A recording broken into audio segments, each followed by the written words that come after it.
Hello. Welcome to my very first Heartland Home Security podcast. My name is Ben Smith. I am the owner of Heartland Home Security. I'm a veteran. I work in law enforcement full time, and I am passionate about helping people protect their homes, property, and families.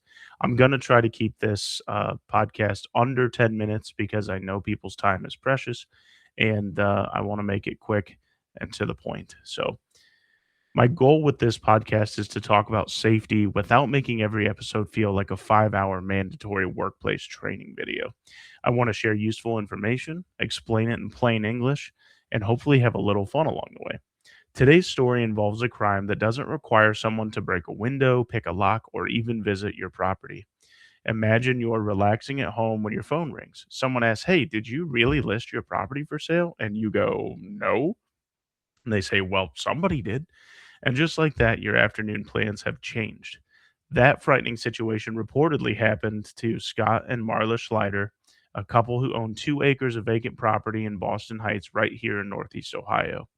According to News 5 Cleveland, someone allegedly impersonated the couple, contacted a local real estate agent, and attempted to list their property for roughly half of what it was worth. Because apparently stealing packages from porches wasn't ambitious enough.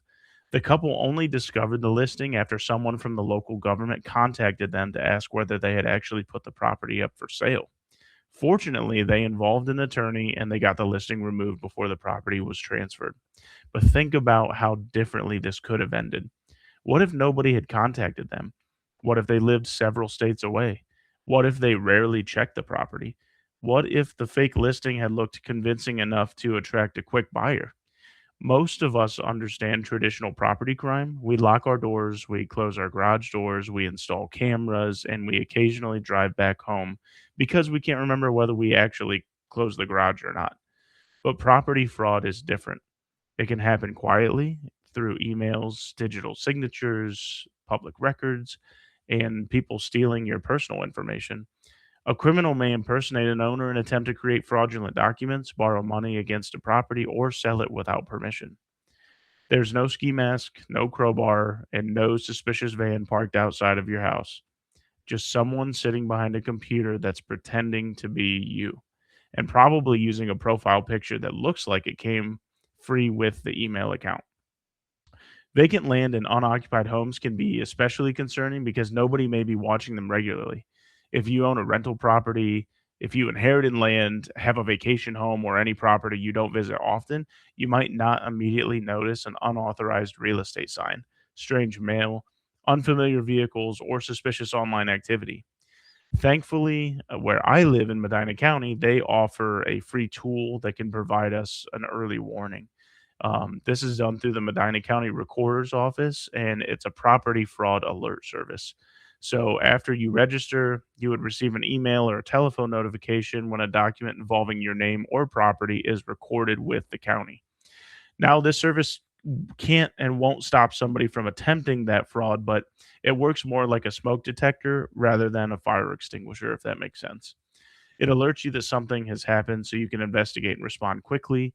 And here are a few practical steps that you can take. First, make sure you register with your county's scam service that I just talked about. Whether you're in Medina County or Summit or Wayne or wherever you are, check to make sure that that is something that is available in your county and sign up for it. I'm sure that it's free. Second, occasionally search your property's address online. Yes, I'm telling you to Google your own house. Look for unexpected sale listings, rental advertisements, or anything else you didn't authorize. If your house is suddenly advertised as a luxury Airbnb with an indoor swimming pool and you don't have an indoor swimming pool, you have a big problem on your hands. Third, pay attention to your mail. You could be getting things like unexpected mortgage documents, tax notices, return mail, communications from real estate agents you don't know and have never talked to, or title companies. Those all deserve your attention. Don't automatically just throw your mail away. Make sure you take a look at it and really analyze what you're getting because it could be a sign of something bad. Fourth, protect your online documents. Use strong, unique passwords, turn on multi factor authentication, avoid publicly announcing every extended trip before you leave. Your vacation photos will still look great when you post them after you get home, I promise. Finally, make sure someone is regularly observing an unoccupied property. A professional property check cannot prevent every type of fraud. However, regular checks may help identify unauthorized signs, unfamiliar vehicles, accumulated mail, open doors, other things like storm damage, or changes that deserve your attention as a homeowner. Home security is a lot more than just cameras and alarm systems. It's about noticing when something isn't right and addressing it before a small issue becomes an expensive emergency. That is why I started Heartland Home Security and why I'm launching this podcast.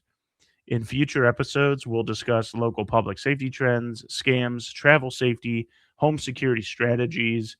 We'll cover vulnerability assessments for your own properties and practical ways to protect the people and property that you care about. If you found this episode helpful, please subscribe to the Heartland Substack and share it with another person that you might think may benefit. And if you share it with someone who owns vacant land, tell them to double check that they still own it first. For information about our home watch, property check, vulnerability assessments, drone inspection services, you can visit our website at heartlandhomesecurityllc.com. I'm also partnering with Guardian Protection. We have Guardian Protection. Their security camera system is excellent. Their service is excellent, top notch. So we are going to be partnering with them as an authorized dealer. So if you have any questions about security camera systems, which I would highly advise these days, please reach out to me. I can get you started with that process, and it helps my business as well. So I'm Ben with Heartland Home Security. Um, hey, stay safe out there. It's a crazy world, and it's only going to get crazier. Thank you so much for listening to the podcast. I appreciate your time, and I hope you have a great rest of your evening. Take care. Be safe. I'll see you in the next one.